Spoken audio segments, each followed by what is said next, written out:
In this educative video, we will be presenting a 3-year-old male child who presented with matric stones in the kidney. Urologists who perform PCNL regularly once in a while come across matric stones in the kidney.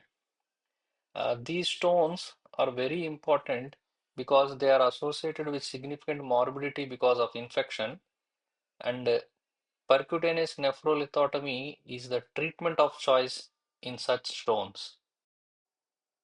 A 3-year male child presented to us with history of left flank pain, which was associated with high-grade fever.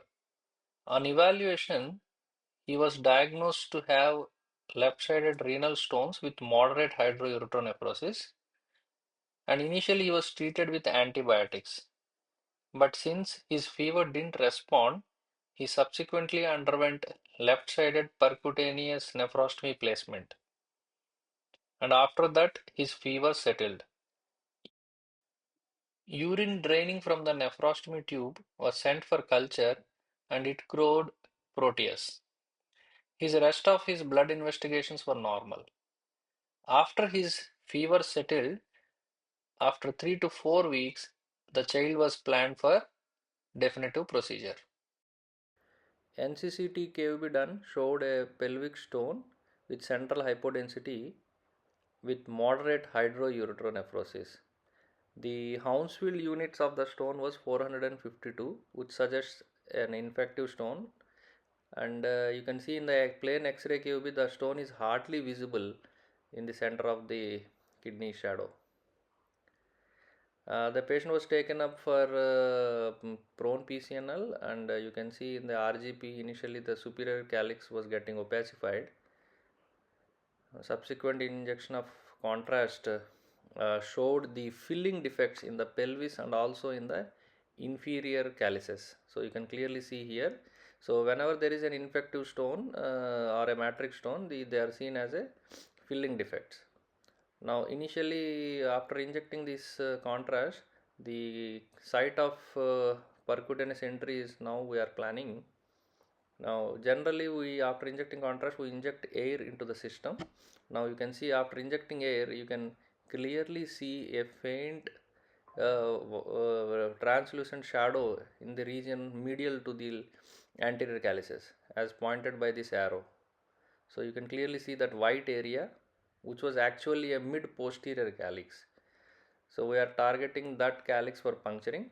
So using a bullseye technique you can clearly see that radiolucent shadow there. Now the needle is advanced inside. Now once the guide wire is passed, you can see the guide wire immediately going into the ureter. So always a mid posterior calyx puncture will help in passing the guide wire very easily into the system. Since it was an infective stone, we dilated the track up to 24 French even though the child is 3-year-old. So you can see the ampla sheath being placed. Now after entering, we are confirming the calyceal entry. You see the infundibulum is in front of us. That itself shows that we have punctured the proper calyx. Now this is the matrix material which you can see protruding into the middle calyx from the pelvis, which we are removing. Generally you don't need any pneumatic lithotripsy for this. You just need to bring out this matrix material with the help of forceps. Now you see this fleshy material which we are taking out. Now after clearing that, you can see when we did a repeat RGP, you can see the pelvis now the previously seen filling defects are completely disappeared. However, a small filling defect was seen in the superior calyx, which we have focused for puncturing. Now that's the small filling defect. So that was also subsequently cleared. This is the final RGP picture where you can see the entire system now being opacified with the contrast. So this is how a matrix stone clearance is documented, and you can see the matrix stone in the specimen. Thank you.